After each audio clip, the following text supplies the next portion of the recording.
Hi there, welcome to our webinar, Should You Access Your Superannuation Early? My name is Ruth and we're also joined today by Josh.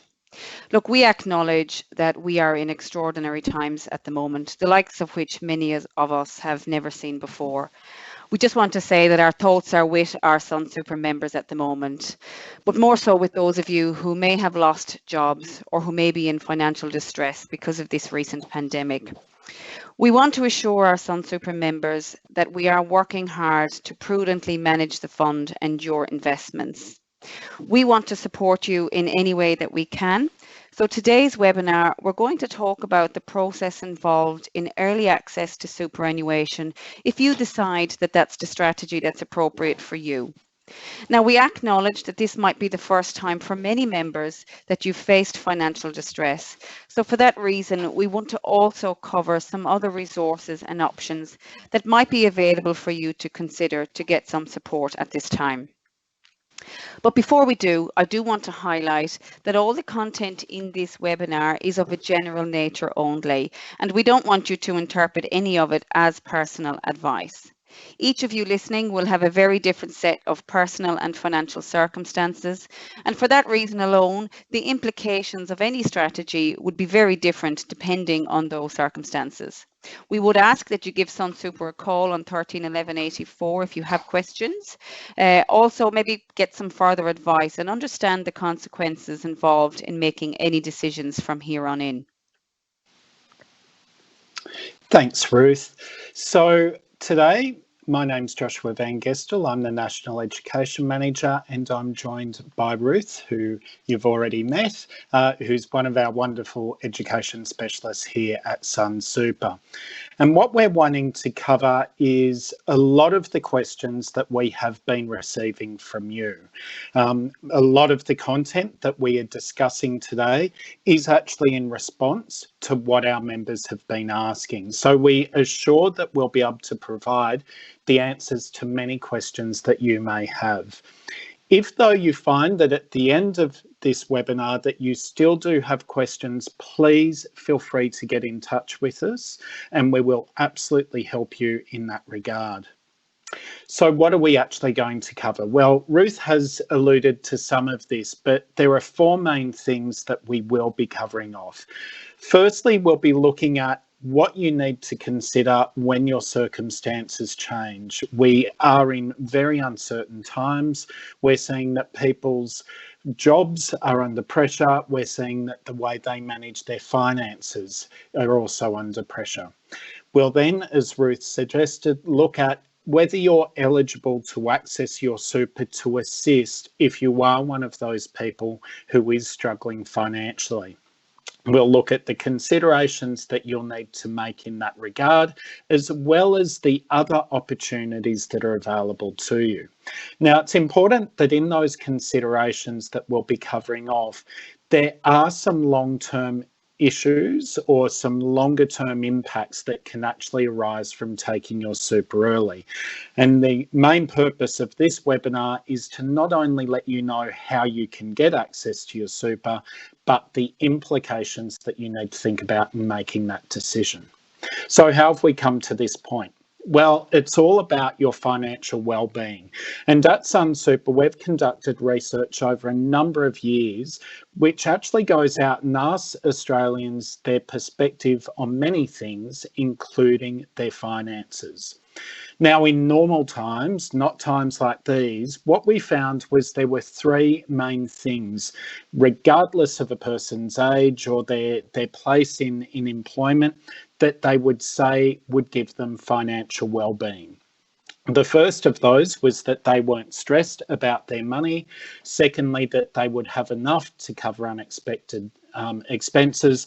And the third, that they could retire comfortably. And I think with times like now, what we've actually seen is that third piece, the idea of retiring comfortably, for many may now seem a long way off or not seem a priority. What we've seen instead become the priorities is stress around finances and most certainly this consideration around unexpected expenses. The government recognised this. recognise that people are struggling, and so as part of that have given early access to super amongst the other measures that they've announced.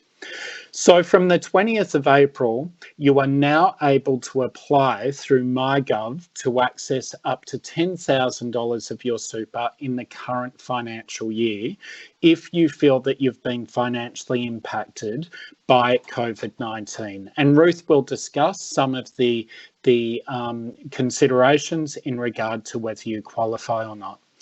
Also, you'll be able to find that next financial year, if you are still in a degree of financial stress, you'll be able to access a further $10,000 from your super at that time, up until the 24th of September, when this measure will actually cease.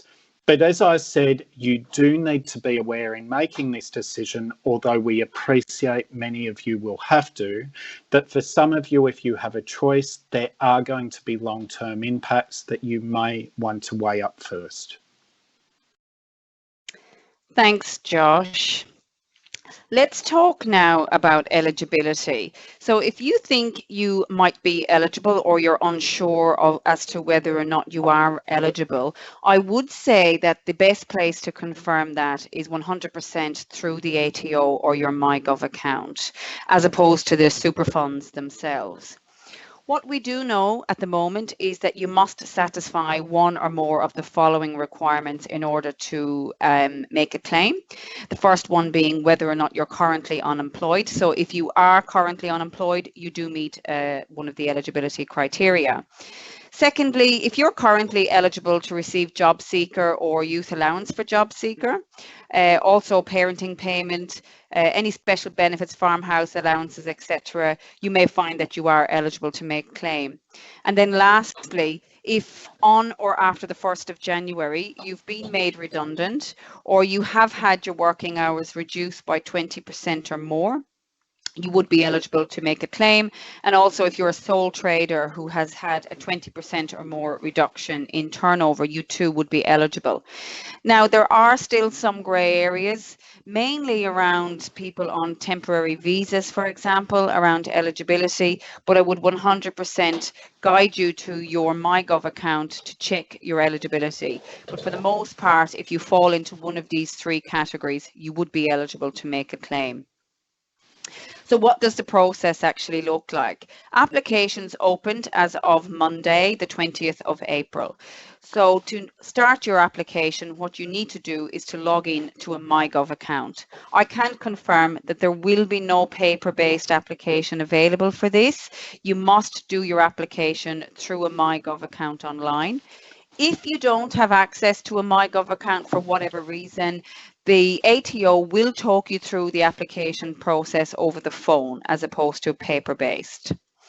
Once you've confirmed your eligibility, so part of the application will actually be confirming your eligibility. And once you've been able to do that, you'll then be on the process where you're putting your claim forward. One of the most important decisions to make during that claims process will be which super fund you want the monies released from. And this is important more so for people who may have multiple superannuation accounts. Very often when people have multiple super accounts, they might have quite a small balance in those accounts. It's really important that you're aware you only have one opportunity to put a claim through. You may need to include more than one super fund in that claim to draw money out of if you don't have the full $10,000 in the one fund.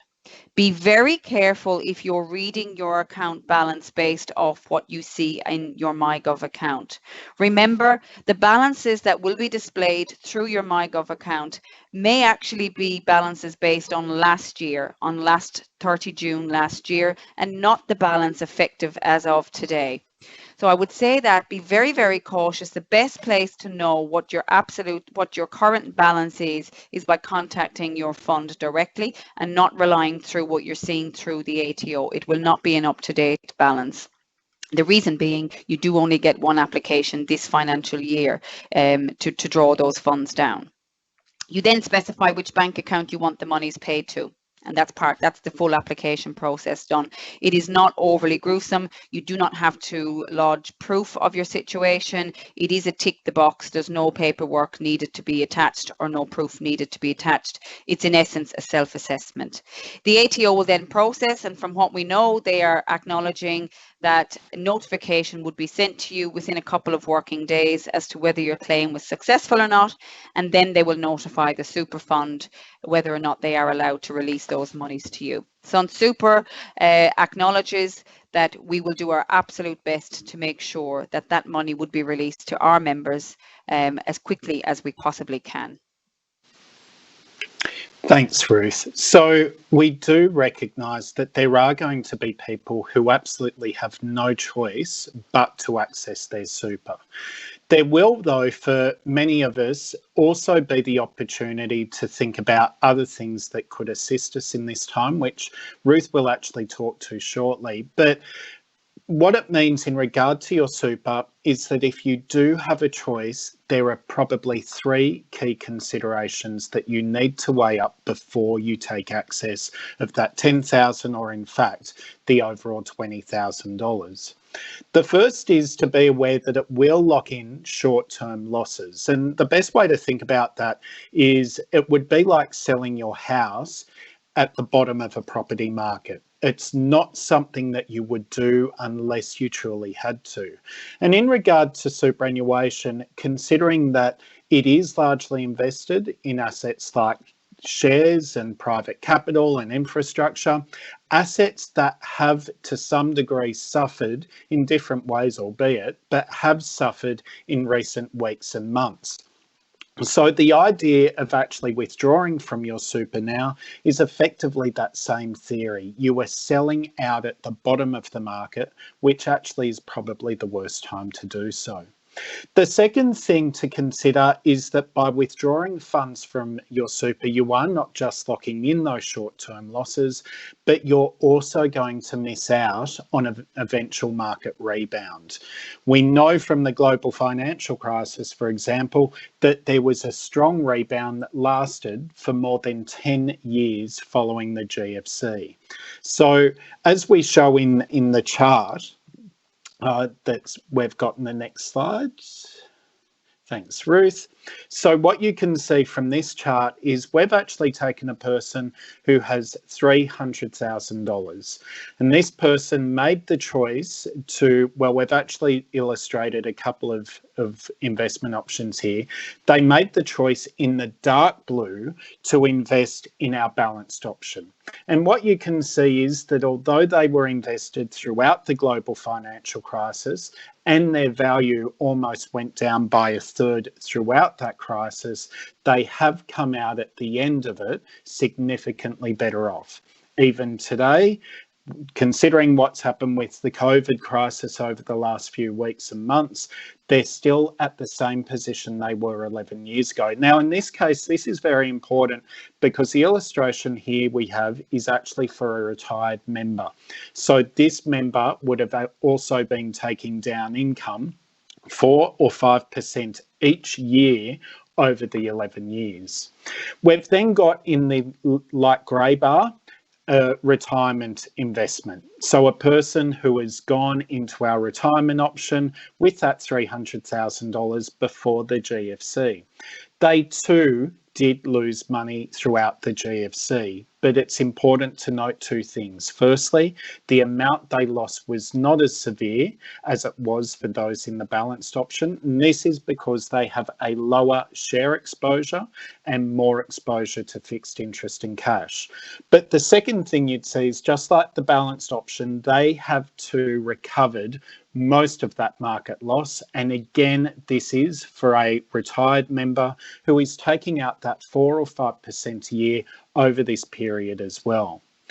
We've then got the two lines down the bottom, the light blue and the yellow lines. And what's that is showing is the light blue is a person who was in the retirement option who decided to move their money to cash at the depths of the GFC. The yellow option is someone who was actually invested in the balanced option and moved their money to cash, again at the depths of the GFC.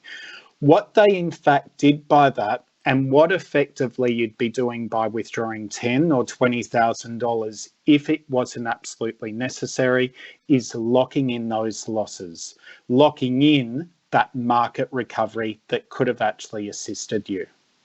The third thing to consider is that you'll also miss out on compound interest. And the easiest way to explain this is compound interest is earning interest on interest. And superannuation, being a long-term investment, is probably the best type of investment to actually give that to you.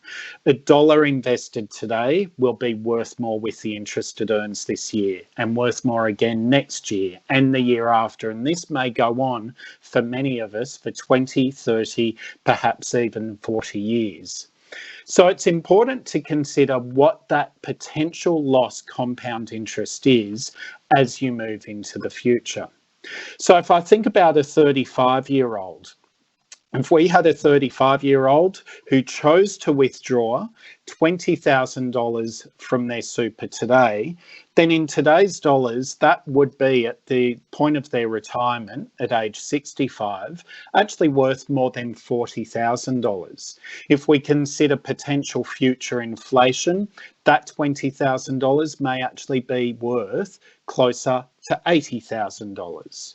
For a 46-year-old, in today's money, they could in fact be giving up nearly $40,000 as a result of withdrawing $20,000 today.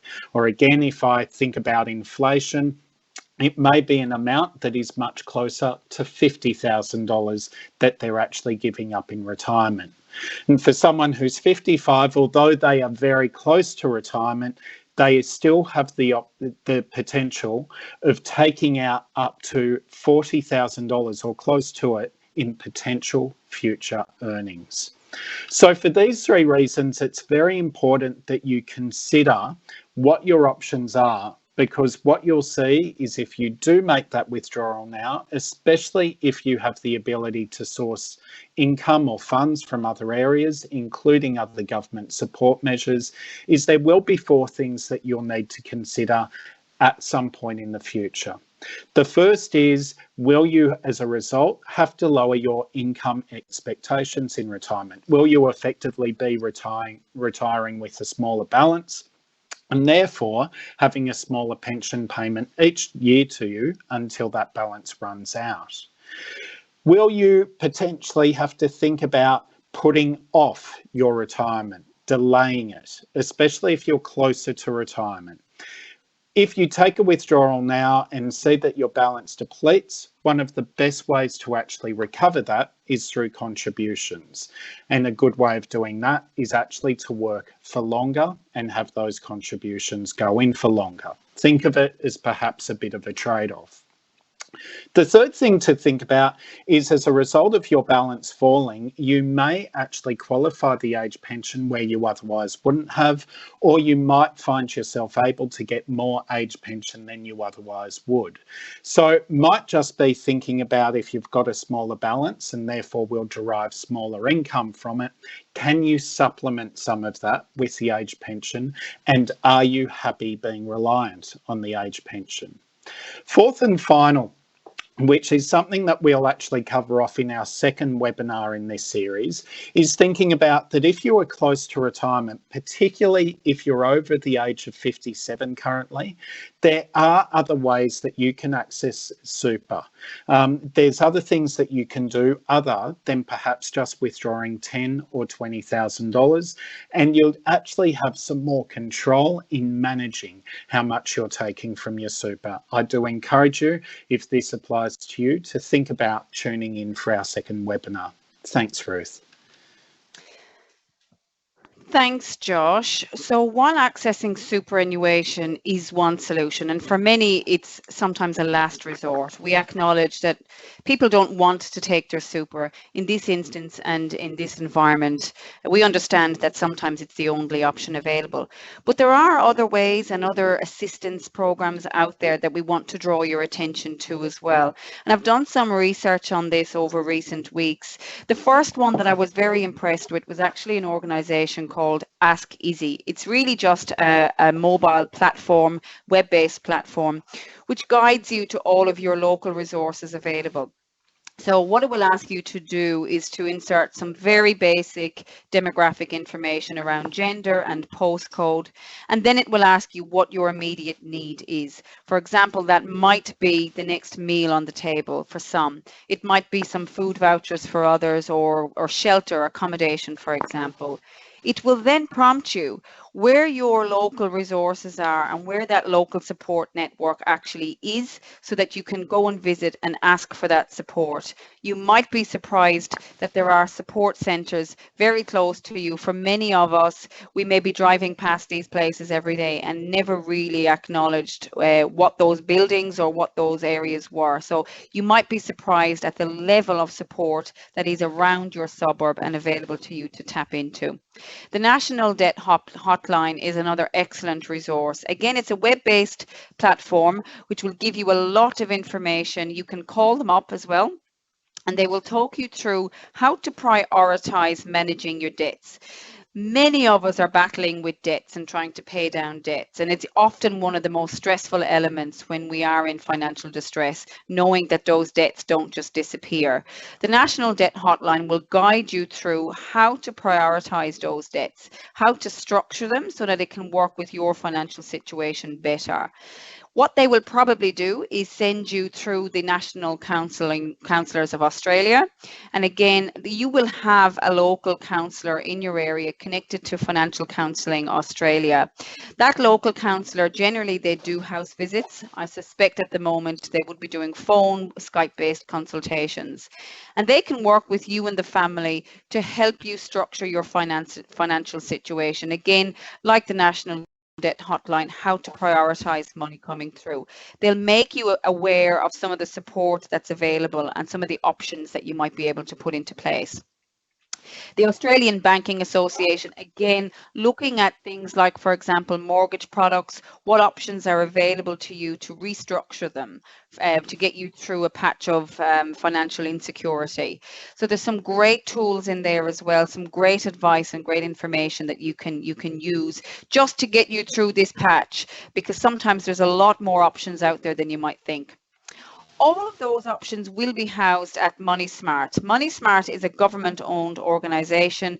moneysmart.gov.au will guide you to all of those 4 particular resources. Again, you can find all of them on the SunSuper website at sunsuper.com.au/COVID-19. MoneySmart does also hold a lot of tools and calculators, particularly to prompt you and to guide you around budgeting. Now, also for those people who might actually be employed or still temporarily employed and not sure where this leaves them, we have had a lot of clarity in recent weeks over the JobKeeper payment. So talk to your employer and see if that's a consideration or an option that they're willing to consider for you. Maybe look at your leave entitlements. Do you have any long service that you can use at the moment, or annual leave that you can start drawing down of, even sick leave, just to get through this particular patch? Again, always have open conversations with employers. They too are in a situation where I'm sure many of them would rather have you on the books than not. So just explore those options. And then lastly, there is some fabulous support available through the Centrelink Payment and Service Finder website. If you just Google those 5 words in, it will open up the page that I'm referring to. It will have 2 options available to you to guide you. The first one will be around financial assistance. So job seeker payment, income support payments. Again, it's an interactive tool. It will ask you to insert your personal details like your income and your financial situation, family-based, etc. And it will actually give you an indication there and then whether or not you would be eligible to receive financial assistance, for example, job seeker or income support, household support payments. The other side of that table will be around the service finder. In other words, where, based on your postcode in your state, are there important services available to support people in financial distress? Again, there is a lot more out there than some people might be aware, particularly if Centrelink and trying to access Centrelink is new to you.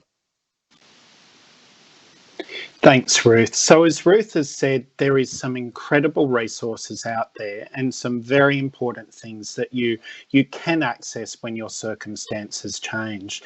And she mentioned moneysmart.gov.au, which truly is a great resource for all of us. And a big part of what they have, which is really important in times like now, is also budget planners. Now, I know a lot of us often say that we'll create a budget, and we may actually create one, but we don't follow it. But for many others, we're just put off by the idea of dealing with money, especially when there's uncertainty that's making it a stressful process. Moneysmart.gov.au has a budget planner that will take you 20 minutes, and it really is quite wonderful in how it helps you to actually think about where your priorities are. As Ruth said, what are the debts that you need to manage, and what are the ones that really are the most important if you are coming down to day-to-day things. The other thing to be aware of is that we do offer at Sunsuper the Dream Rewards program. And the Dream Rewards program does provide you with access to discounts on everyday items, including groceries and other discounts that may just help you through these times that you're struggling. So we do encourage you also to think about the Dream Rewards, and you can access that through our website. The other thing that I'd ask you to consider as we're wrapping up is 6 brief points when you're actually preparing for time away from work. The first is it's really important that you stay connected with your superannuation fund. It's important that your superannuation fund is something that you're keeping to monitor. If you are leaving the workforce, hopefully for a very short period, you don't want to also walk away from your super. So please do keep tabs on that. To some of the things that we've mentioned, you are going to see benefits in market recovery. So there will be a point where you are able to think about potentially contributing more money to your super. So we encourage you at that point, when you have that disposable income that you can use, do think about it. If you are moving to part-time employment, if you have seen your income reduce, then think about whether there are additional contributions you can make, noting that depending on your income, the government may in fact also put additional monies into your super at the same point that you do. Access those government benefits when you're able to. Also ensure that your insurance is appropriate. Insurance does come at a premium cost. So when you've got insurance within your super fund, which most of us will, it is going to have a cost attributed to it. So it is really important that you make sure that that insurance cover is appropriate, that it's not too high, and it's not taking too much from your super. Lastly, sixthly, think about whether there's something your spouse can do. If you are in a partnered relationship and one of you is going through financial stress, then certainly you're both in it together. And again, there's opportunities where a spouse may be able to assist you with your super, particularly if your income has reduced. So we encourage you to visit our website, sunsuper.com.au/COVID-19. or to ring us on 13 11 84 if you want to take this discussion further and seek out more information. We also remind you and encourage you that if you are in financial stress, think about whether it's right to access your super, and if it is, absolutely get in touch with MyGov and start the process with them, and they will engage with us in due course. Finally, on behalf of both Ruth and myself, as well as the team at Sunsuper, we'd like to wish you luck in the weeks and the months ahead and these times that we're experiencing. We'd also like to wish you well and let you know that in these times, we are working hard and diligently to safeguard your retirement savings for the future, but also to assist you with accessing those retirement savings now if it is what you need.